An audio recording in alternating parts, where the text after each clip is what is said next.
Sebelum meng-all in Kyrie, bukan tanpa alasan, tapi lihat di sini apakah akan ada surprise happy birthday Super Marco.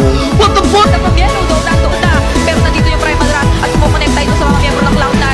Very low na si Yellow, like that mouse ay connecta pa rito. May flicker pa na mula kay Super Marco at hinahabol niya na isa-isa yung mga miyembro ng Cloud9 na tumatakbo pa pauwi, pero si Basic ang naiwan mag-isa doon at mukhang si Black TZ naging alanganin din pero mabubuhay. Hindi lang makakuha ng pick-off dahil lang sa Angela slow, two drinks, pero kita mo naman sa Onyx. Super Marco nahula!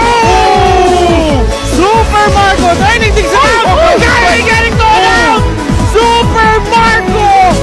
HP habang nag-aarap na yung Onyx Philippines sa push na talagang kanina pa nila inaantay.